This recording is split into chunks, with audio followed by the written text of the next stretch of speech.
పురపాలక సంఘంలో జరిగినటువంటి ఎలక్షన్ల మీద ఆ రెండు పార్టీల నాయకుల గురించి, ముఖ్యంగా నేను గెలిచానని చెప్పి విర్రవీగుతున్నటువంటి ముసలి నక్క షబ్బీర్ అలీ గురించి మాట్లాడారు. ఇన్ని రోజులు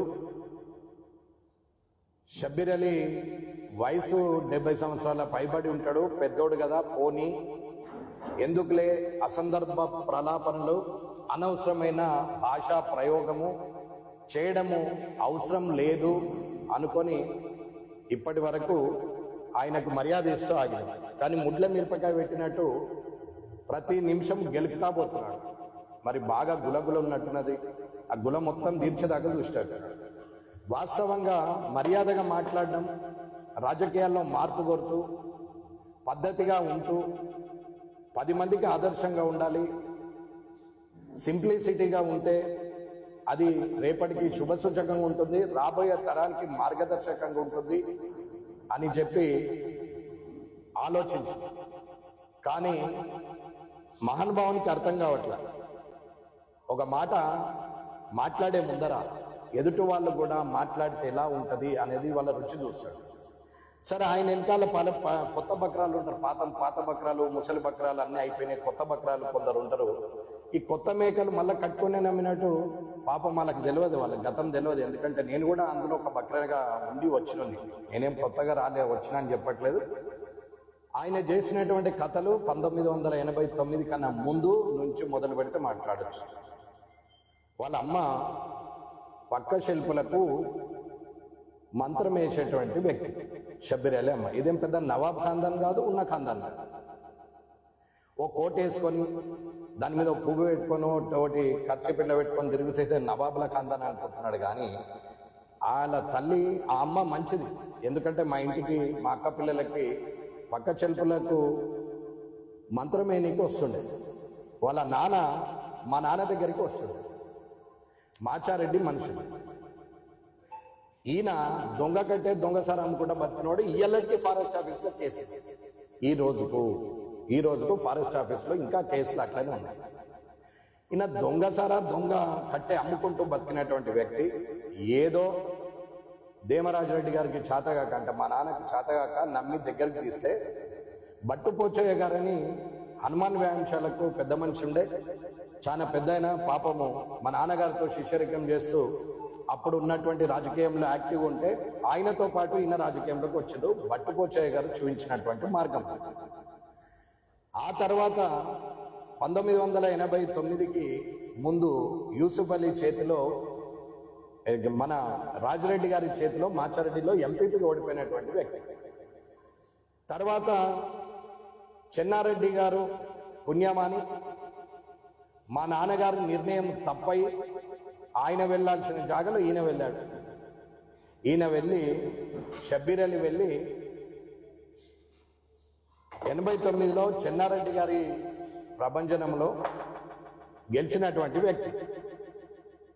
ఈయనేం కష్టపడి గెలవల, ఊరూర తిరిగి లేనివాడికి సాయం చేసి, అప్పట్లో ఊర్లకు రోడ్లు లేకుంటే రోడ్లు వేపించడానో, లేకపోతే మా నాన్నగారు వేసిన రోడ్ల మీద కనీసం బీటీ రోడ్ వేద్దామనో, లేకపోతే ఊర్లలో దవాఖాన్లలో ఎవరికైనా ఇబ్బంది ఉంటే సాయం చేద్దామనో, లేనోడికి మంచి చేద్దామనే సదుద్దేశంతో వచ్చినటువంటి వ్యక్తి. ఎందుకంటే దొంగ కట్టే దొంగసార అమ్మిన వ్యక్తి కదా, దొంగ బుద్ధులే ఉంటాయి. అవే బుద్ధులు ఇప్పటిదాకా వస్తున్నాయి. 75 ఏళ్ళకి వచ్చాయి, ఇంకా అదే బుద్ధులు, ఒక్కటి కూడా మారలేదు.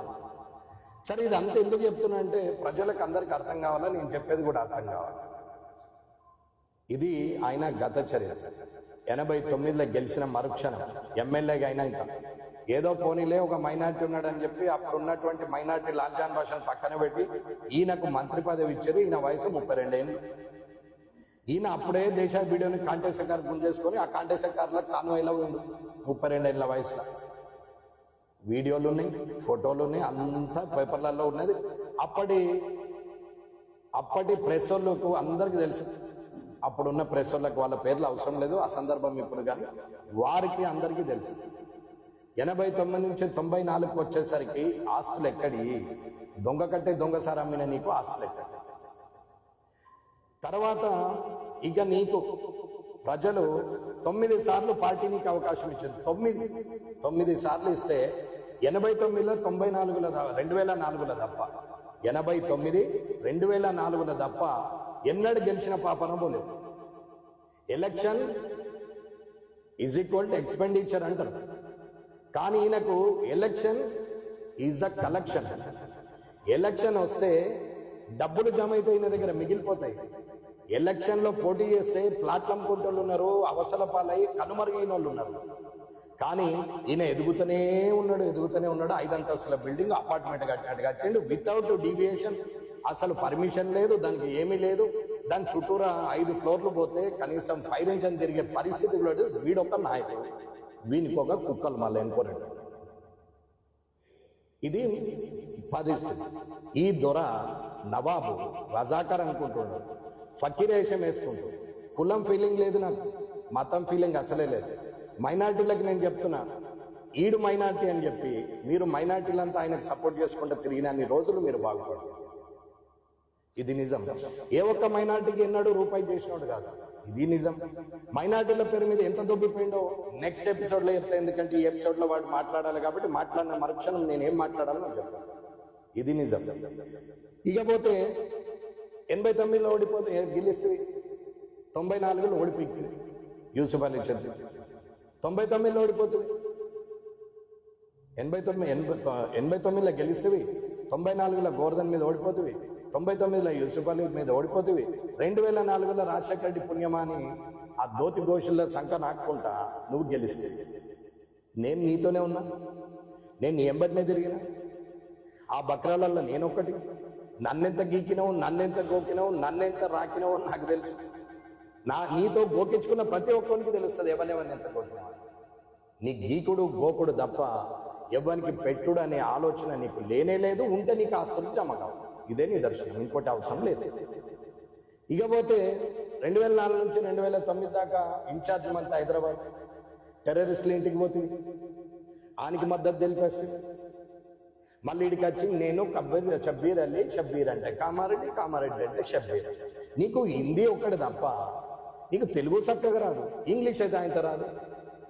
అమ్మ నీ బతుకు పాడుగాను. నువ్వు 40 ఏళ్ళు కామారెడ్డికి పెట్టిన శని దరిద్రాన్ని.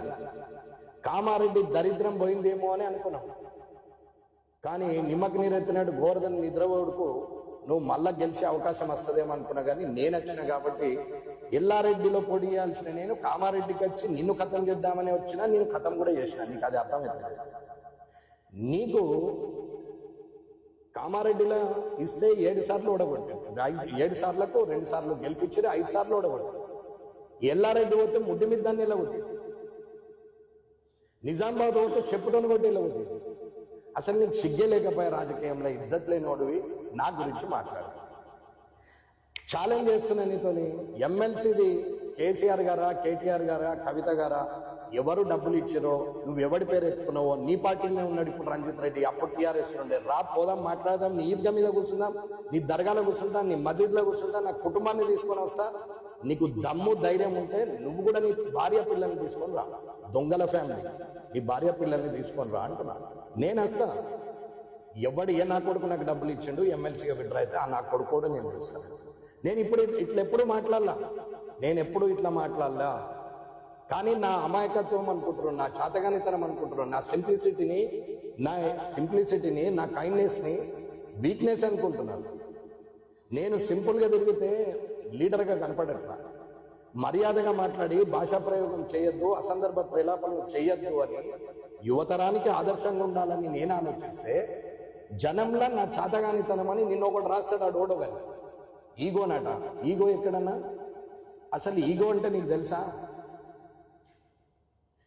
అసలు ఇన్నోసెన్స్కి అరగంటికి తేడా తెలుసా? నిజాయితీకి అహంకారానికి తేడా తెలుసా? అసలు ఏం చదువుకున్నావురా నాయన? నువ్వేం ప్రెస్ పిచ్చకొట్టు ఏం రాస్తున్నావు? రాసే దమ్ముంటే రా, యాన్నో ఇందల వేల కూర్చొని రాసుడు కాదు. రా నా దగ్గర రా, నేను మాట్లాడతా. లేదా నీ దగ్గర నేను వస్తా, దమ్ముంటే నేను వాడు. ఎవడో 5 రూపాయలు ఇస్తే దానికి రాస్తే వ్యక్తి గురించి, వ్యక్తిత్వాన్ని గురించి, అతని సభ్యతా సంస్కారం గురించి ఆ వ్యక్తిలో ఉన్న నిబద్ధత నిజాయితీ గురించి తెలుసుకొని మాట్లాడాలి తప్ప ఎవడు పైసలు ఇస్తే వానికి ఇష్టం ఉన్నట్టు రాస్తే ఓ వెబ్ పేపర్ పెట్టుకుని నువ్వు రాస్తే ఇక్కడ పీకతందుకు కూడా వానికి రాదు, కింద తూడ్చుకుంటందుకు కూడా వానికి రాదు. ఏమనుకుంటున్నావు? తమాషా ఓ పేరు పెట్టుకొని రాస్తే ఊరుకున్నా కొద్దీ చేతగానం తిరిగి కనిపెడుతున్నావా? ఏం చేసినావు షబ్బీర్ అలీ? కామారెడ్డికి నువ్వు పీక్ కట్టలు కట్టింది ఏంటి? ఇప్పటిదాకా చెప్పు. మార్కెట్ కమిటీ మా నాన్ననే చేసిండు, డిపో మా నాన్ననే చేసిండు, రైల్వే గేట్ కూడా రైల్వే మినిస్టర్ మల్లికార్జున్ గారి దగ్గరికి పోయి రైల్వే గేట్ కూడా మార్కెట్ ఫండ్లకు వెళ్ళి డబ్బులతోని రైల్వే గేట్ కు డబ్బులు కట్టించి రైల్వే గేట్ చేయించాడు. ఇది నేను సాక్ష్యం చూపెడుతున్నాను. కాలేజ్ మా నాన్న కట్టిండు, 264 ఎకరాలు మా నాన్న, కేఆర్ రాజారెడ్డి, బాదల్ చందు, విఠల్ రెడ్డి అందరు కలిసి, వాళ్ళ నర్సాగౌడ్ డాక్టర్ గారు అందరు కలిసి, నారాయణరావు గారు అందరు కలిసి, ఆఖరికి ఈశ్వర్ దాస్ తండ్రి నరసింహారావు గారు వీళ్ళందరూ కలిసి తయారు చేసి, వీళ్ళందరూ కాలేజీను తయారు చేసి, కాలేజీలో ఒక్క గజం భూమి కింద నేను అమ్మినట్టయితే, మా నాన్న అమ్మినట్టయితే, అరే మీసాలు తీసుకొని నేను రోడ్డు మీద నిలబడతా, అరగుండు కొట్టించుకుంటా అని చెప్తాను. అరగుండు నా కొడుకు ప్రూవ్ చేసినా సరే అరగుండు కొట్టించుకుంటా. నీకు బాగా అలవాటైంది ప్రతిసారి కాలేజ్ రండి రమ్మన్. ఆస్తుల పరిరక్షణ కమిటీకి నేను ఆస్తులు అప్పచెప్పిన రోజు రామచంద్రయ్య గారు అప్పుడు ఆర్డీఓగా ఉన్నారు, కలెక్టర్గా ఇవాళ ఎమ్మెల్యేగా ఉన్నటువంటి వ్యక్తి, ఇవాళ జనసేన ఎమ్మెల్యేగా ఉన్నటువంటి వ్యక్తి అప్పుడు నిజామాబాద్ కలెక్టర్గా ఉన్నాడు, ఆంధ్రాలో ఇప్పుడు ఎమ్మెల్యే. ఆయన వరప్రసాద్ గారు అప్పుడు కలెక్టర్గా ఉన్నారు. నరసింహారెడ్డి గారికి, తిరుమల రెడ్డి గారికి, అట్లాగే జగన్నాథం గారికి నా కారులో ఎక్కించుకొని జిల్లా పరిషత్ చైర్మన్ ఉన్నా నేను ₹1 కోటి ఎఫ్డీలు చెక్కులు మొత్తము కలెక్టర్ ముందట పడేసాను. దీనికి సాక్ష్యం నరసింహారెడ్డి గారు, జగన్నాథం గారు, తిరుమల రెడ్డి గారు, వెంకటరామరెడ్డి గారు. కాదని అనమనండి, నేను మాట్లాడతా.